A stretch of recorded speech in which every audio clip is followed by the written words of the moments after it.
થી 8 બંધ કરવામાં આવતા વાલીઓએ મચાવ્યો હોબાળો। જિલ્લા શિક્ષણ અધિકારી દ્વારા સેટ કેટી હાઈસ્કૂલ સંલગ્ન ગ્રાન્ટેડ પ્રાથમિક શાળા ધોરણ 6 થી 8 ની ગ્રાન્ટેડ તરીકેની માન્યતા પરત ખેંચી લેવાતા તથા ગ્રાન્ટેડ વર્ગો બંધ કરવા અપાઈ સૂચના। વિદ્યાર્થીઓને નજીકની પ્રાથમિક શાળામાં ટ્રાન્સફર કરવા સૂચના આપતા વિદ્યાર્થીઓના વાલીઓમાં હોબાળો।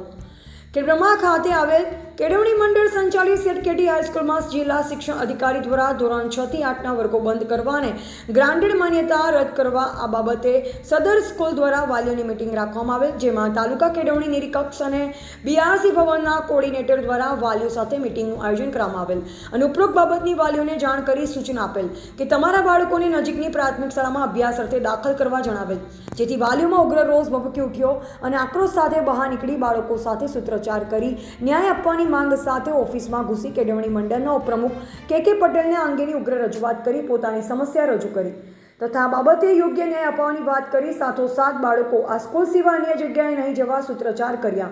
સેટ કેટી હાઈસ્કૂલના સંસ્થાનો પ્રમુખ કે પટેલ દ્વારા જણાવ્યું હતું કે અમને સરકારે એનઓસી 2011માં આપી, સરકારે ભરતી કરી, સરકારે નિમણૂકો કરી, સરકારના આદેશથી હાજર કર્યા અને તેનો રિપોર્ટ અમે ઉચ્ચ કક્ષાએ મોકલ્યો। આ બાબતે એક બહેન સુપ્રીમ કોર્ટથી જીતી આવેલ છે, ઉચ્ચ લેવલથી સૂચના મળેલ તેનું પાલન કરીએ છીએ। વિદ્યાર્થીઓના વાલીઓ શું કહે છે? વાલીઓએ આક્રોશ વ્યક્ત કરતા જણાવ્યું કે 6 થી 8ના વર્ગોની માન્યતા રદ કરવામાં આવેલ છે અને અન્ય જગ્યાએ જવાનું બાળકો ના પાડે છે। વધુમાં જો આ બાબતે યોગ્ય ન્યાય નહીં મળે તો સ્કૂલને વાલીઓ દ્વારા તાળાબંધી કરવાની ચીમકી આપી। રિપોર્ટર જયેશ ઠાકોર સાથે શૈલેષ પટેલ, જિલ્લા bureau chief, Sabarkantha. Khedbrahma Shri Seth KT હાઈસ્કૂલમાં વાલીઓની મિટિંગ બોલાવવામાં આવી છે। અમને ખબર નથી પણ અર્જન્ટમાં વાલી મિટિંગ બોલાવવામાં આવી છે, જેથી અમે બધા વાલીઓ અહીંયા હાજર થયા છીએ।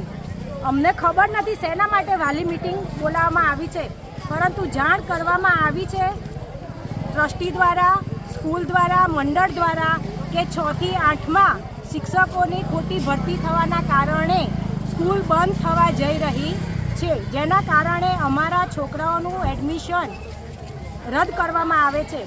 પણ આ વસ્તુ રાતમાં બની નથી।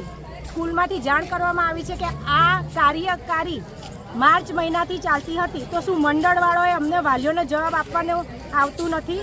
તો પછી અમને એડમિશન નહોતું કરવું। અત્યારે 1.5 મહિનો 1.5 મહિનો થઈ ગયા પછી આટલા બધા બાળકોનું ભવિષ્યનું શું? અમારા જોડેથી પહેલાં ફીઓ ઉઘરાવી લીધી છે, ચોપડીઓ આપી ના આપી, અડધી આપી છે, અમે બાળકોના ગણવેશો લાવી દીધા, એમની ચોપડીઓ લતા દરેક વસ્તુ અમે વસાવી દીધી છે અને હવે મંડળવાળા અમને જવાબ આપવા પણ તૈયાર નથી અને એમ કહે છે કે સરકાર દ્વારા જે નિર્ણય લેવાય તે, તો શું સરકારને બાળકોની પડી નથી? અમારા બાળકો ક્યાં જાય? અમારા બાળકોનું શિક્ષણનું પણ શું અને અમારી ફીઓનું પણ શું? મારું નામ દર્શનાબેન બારોટ, ખેડબ્રહ્મા, સેટ કેટી હાઈસ્કૂલ। બોલાવવામાં આવે કે 6 થી 8ની સ્કૂલ બંધ કરવામાં આવી છે, તો અમારી રજૂઆત કેળવણી મંડળની એટલી જ છે કે જો તમારે સ્કૂલ બંધ જ કરવાની હતી તો અમારું એડમિશન નવા વર્ષમાં કેમ કરવામાં આવ્યું? અને અમારી જોડેથી ફી લેવામાં આવી। સ્કૂલના છોકરાઓના ડ્રેસ અમે 2 ડ્રેસ સીવડાવી દીધા છે, ચોપડા અડધા આપ્યા છે, અડધા નથી આપ્યા, તો અમારા બાળકોનું ભવિષ્યનું શું? પણ આગળ 6 થી 8ના બાળકોનું શું? જે 480 બાળકો છે એમના ભવિષ્યનું શું? સરકાર શ્રી કેળવણી મંડળ જવાબ આપો। આપનું નામ? પટેલ જયેશ।